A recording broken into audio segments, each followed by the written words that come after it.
Hey everyone, it's Mel here from Cloud9 White. If you don't know already, I am the in-game leader for Cloud9 White Valorant, and today I'm going to be answering some questions I've been asked frequently or over Discord.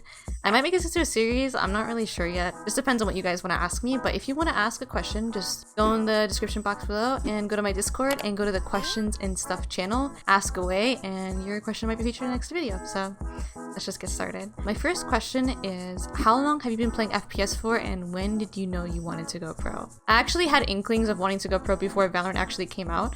At the time, I was an observer for Counter-Strike Global Offensive for like smaller tournaments, tier 2, tier 3 tournament organizers.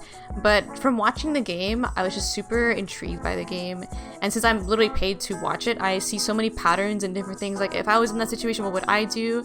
Started watching VODs independently, like away from my observing. And I would just sit there and watch a VOD and take notes. I have a Google Drive, which is a bunch of notes to this day.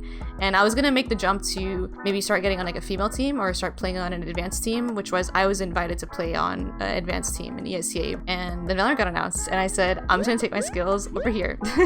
So that was kind of like the first inkling in which I wanted to go pro. But when I started playing Valorant, that's when I knew for sure this was going to be the game for me. What made you want to start taking over the IGL role? For me, I'm just kind of a control freak, I guess, but in a good way, not a bad way, maybe a bad way actually. I just like to be in control and I like to have like a say over the round. I want to be able to dictate the pace, and I've just always liked calling these things, that I feel like I have like enough intelligence and enough prep to understand what's going on. I feel like it fits me really well. I really enjoy IGLing, and I guess it benefits me because apparently it's not something that a lot of people enjoy or want to do. So it takes a lot of confidence for sure, and it takes a lot of like being okay with being wrong. And I feel like I'm able to look at myself and be like, okay, I fucked up. So I think that's why I enjoy it so much. How do you keep your mental positive? I don't know. At the end of the day, I kind of just like actualize like the fact that I'm just playing a game for a living. And even if I'm not practicing, if I'm just playing ranked, I'm just sitting here at my desk on a keyboard and a mouse playing a video game. You know, like there really isn't much for me to be really that mad about. Sure, my teammates can be mean. Sure, I'm not playing well. Sure, my teammates might not be playing well. It could be any number of things, but at the end of the day, it's just a game. So why make it worse for yourself? Like, don't be down bad. Like, your friends play worse, your teammates play worse, or you're just gonna play worse because you're overthinking it. So I try not to think. Maybe that's the play. Just don't think as much. Just don't think as much. Omega lol. Yeah, great advice. I'm sorry, it probably wasn't the best, but that's all I got. Phantom or Vandal, and why is it the Vandal? Okay, in all honesty, I like kind of to use my Vandal on attack and then Phantom on defense, because on Phantom, you're defending a site, especially if you play Sentinel like me, like you're anchoring the site, and people are gonna hit the site with like a bunch of people, 3 people minimum, right? And so if you have a Phantom, you're more likely to get those multi-kill spray downs, and there's multi-kills in general because of how fast it resets. But on attack, it's good to have the Vandal because you get to dictate your fights, and you want to get that like insta headshot potential where you just out aim them and you get the headshot faster than they can kill you on defense. So in my opinion, Vandal on attack because you can dictate the fights, and Phantom on CT because you can also dictate the fights, but it's much more likely that 3 people will be running at you. And I'll take my odds with 3 people when I have a Phantom versus a Vandal. This has nothing to do with Valorant, but I know your hair's super long and looks really healthy. I was wondering what your hair care routine is, if any. I don't really have a hair care routine. I probably should have one. I just use shampoo and conditioner. I use this one, I think it's called like Organics. It's like this really cute bottle. It's like purple. I think some of it comes in orange, but I just use that conditioner. It's like nothing super special, honestly. I probably should take better care though. I have a lot of dead ends, but thank you. You guys seem like great friends aside from teammates, but how would you advise dealing with contention or arguments within a team, hypothetically or from experience, especially as an IGL? I'm just gonna lay it out there. If you're playing in a very competitive team environment, you're gonna argue at one point. Same thing as if you're in a relationship, you're gonna argue at one point, and that's fine. It's good. You do not want to avoid having arguments, because avoiding having arguments is actually worse. You just get pent up, frustrated. It's just not good. People end up being passive aggressive. It's just not it. So having arguments can actually be very constructive if you go about it the right way. Again, same thing in relationships. I know this question's not about relationships, but in case you guys want to know. Just knowing that you both come from like a very similar point of view and you both want to win at the end of the day and you just both want an answer so you can get better, coming at it from that perspective is like a surefire way to honestly get it done, in my opinion. I would love to hear how you read and process a round as an IGL. What kind of info do you look for in rounds that would help you decide which play you would be doing as a team? I can't give like a super specific answer on this one. It depends on everything, but generally speaking, when you hold like a default, you kind of want everyone to prod and give you info, so it's actually equally as important that the people on your team is communicating to you as much as you're communicating to them as the IGL. So that'd be the number one thing. Honestly, actually make sure your teammates are giving you the right info, because after that, it's not obvious, because it just becomes a bit more glaring on, you know, the gaps in the other team's defense when you're calling and what would be the best thing that you can call against them, and making sure you're not falling into any traps or things like that. What do you think about in a 1vx situation? It's kind of interesting to know how different people think when they have to clutch. Obviously, it depends if you're in a 1v1, a 1v2, 1v3, 1v4. It depends on how the other person plays. It depends on what your agent you're playing, what agent that they're playing. It's really important if I'm 1v1ing a Sova, and am I 1v1ing while their recon is on cooldown, or are they going to have recon up very soon? That's really important information to know, because that is going to affect the pace in which I do the clutch, right? I want to know what info do they have, because you can manipulate the clutch based on what they think is happening. So if this guy has no idea where I'm coming from because of his timing, or if like I got a really good timing on him as I was sneaking up behind him as he was like planning, he doesn't have info where I am, I just take that fight and walk up on him. Easy, right? Any tips on separating personal performance from affecting in-game leading in-game? I feel like I'm a pretty decently fragging IGL. I feel like I usually set myself up for kills to secure the round and so on and so forth. So when I do perform worse than I usually think I should, I'd like to just think of it as like, okay, honestly, I can trust all my teammates. I can trust them to do X and Y. I don't need to be doing this myself. It's a team game, and just kind of relying on your team and building that trust with them. If I'm like having a really bad day, either real life or strictly in game, I always let my teammates know, and they're like, yo, we got you. You know, like get them a little bit of a heads up so they know that they need to like put in that extra work as well.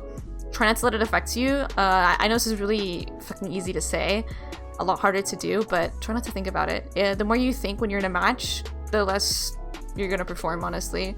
A match is when you finally get to show everything that you prepped for, and a lot of the things you do should be mostly kind of subconscious, I guess I should say. You shouldn't have to really think as much as you do in scrims. In scrims, that's where you're doing most of the thinking, that's where you're doing most of the problem solving. Once you're actually in a match, a lot of it should be kind of like automatic, like you should just be doing it. Hello, I'm back. Sorry, different lighting, different setting, because lighting is better. More questions, let's go. How do you separate your individual goals and growth as a player than your team's goals? Do they normally align together? They typically do align together. Generally speaking, like the whole team, we all want to make history. We all want to break into the tier 1 level, either as a team or individually, however that comes about. So our individual goals kind of branch off from there. I'm sure like the minute details of it are different for each person, but at the end of the day, all 5 of us are very committed to becoming tier 1 at the end of the day. So our goals very much align, like all the time. Have you or your team considered what you would do if some of you got offered to join coed tier 1, tier 2 teams? Is it more important to you that you all get as good and far as you can individually, or more important that the team stays together? To be honest, we all think Cloud9 White is a great opportunity to pursue both. Either we can go like tier 1 together as a team, as 5, eventually down the line, or if we get developed individually good enough to make it to a tier 1 team, we consider that a success as well. So either way, but obviously preferably we'd want to stay together as a team. But at the end of the day, Cloud9 is giving us so much resources and so much time to develop us into the players that we want to be one day. At the end of the day, as long as the female and the male scene are integrated, that is the ultimate goal. And however that goes about, it would be extremely successful for women esports overall. Was there ever a time in your life where you felt stuck, frustrated, or burnt out leading up to your career or during? If so, how did you pick yourself up? And if not, what would you suggest to someone going through something similar? I've been all 3, to be honest. It's kind of inevitable if you want to play the game at a high level and you're playing it every single day, especially as an IGL, where you're constantly VOD reviewing outside of practice or just doing extra work. For me, obviously, the most obvious advice is to take a break. For me, that helped a lot. We just took a 3-week break 2 weeks ago. It helped me a lot, just kind of mentally resetting and having time to do real life shit. When we're competing and we're constantly practicing and I'm constantly like VOD reviewing, streaming, if you like tally up all the time, I barely get enough time to like, okay, I want to move out and get an apartment. I want to spend time with my family. I want to do X and Y, just really important things in my life, or just reflecting on my life. There's like hardly any time. It's always like go. Shut up! Anyway, it's always go. So just having that period to kind of just reflect and think about your life and kind of be more in the moment can help a lot. The frustration kind of comes with the territory. With competing at a high level, there are very high highs and there are going to be very low lows. And frustration is going to be one of those low lows, and you're just going to have to work through it. It's different for everybody.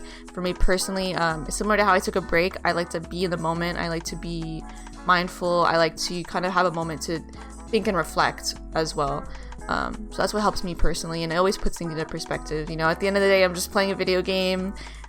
Things could be worse. Maybe that's a bad way of looking at it, but I don't know. I'm just very grateful. I express like a lot of gratitude in my life, so that's what helps me personally. It'll be interesting to hear how you and the team would handle a loss, knowing that there will always be feelings of frustrations, matters that this person or you could have done this and that, feeling bad for not playing well, doubts, etc. I feel like there's something that transcends beyond communication that keeps a team dynamic very well after all of your games together. Being on a team with these players for over a year now has really made a really strong bond between us, and obviously I think that plays very well into like how to accept loss, but losing is always gonna feel like shit, to be honest. You could lose in any way and it'll always feel bad. That's just the reality of it. That's just the highs and lows of competition. Oh my god, this sounds like that one meme like from Riverdale. That means you haven't known the triumphs and defeats, the epic highs and lows of high school football. The highs and lows of high school football. Okay, anyway, that's always gonna happen. Obviously, being friends with your teammates makes it so much more because you can empathize with them a lot better. You don't want them to feel bad, so obviously you're gonna uplift them. Like if someone's not playing well, like it's a team game, you'll look to uplift them. Having doubts, that's just something you have to overcome individually. And overall, we all know that we have tough losses for sure, but at the end of the day, like I think we are the best candidates for women to go tier 1, and as long as we just keep improving and keep pushing through our losses, you can learn a lot. It's a learning experience at the end of the day, and if you let it affect you past that, then I feel like competition maybe isn't right for you. If you let it get to you on a personal level, then you kind of just count yourself out. So I hope that answered it succinctly.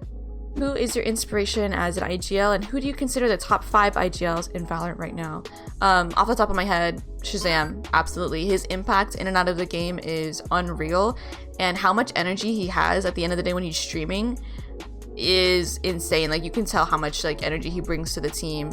Like the fact that he wakes up, goes to the gym, does real life shit, practices for 6, 7, 8 hours, comes onto stream, and he still is super high energy. Like if you've watched Shazam streams, you know what I'm talking about. That is like super inspirational. That's exactly the kind of IGL I want to be. You can tell he's an amazing leader in and out of the game, and absolutely an inspiration. I think not just to me. I'm probably not like this probably isn't a very unpopular opinion, but yeah, he's great. Top 5 IGLs, I can't really rank them like number 1, number 2, 3, 4, 5, but obviously without being on the team. But the first 5 that come to mind are like Shazam, Steel, Boaster, Def, and I think Redgar. I watch a lot of Gambit, and Redgar has some really good calls, and his setups going into the game are really great as well. Alright guys, that was all of the questions. Thank you guys for watching up until this point. Make sure to subscribe, leave a like, comment, all that good stuff, and also comment if you guys want to see other videos outside of just like ranked gameplay. I'm thinking of doing maybe some stream highlights, or maybe a video of me breaking down my viral clips, like breaking down like what was I thinking, because I get a lot of those questions asking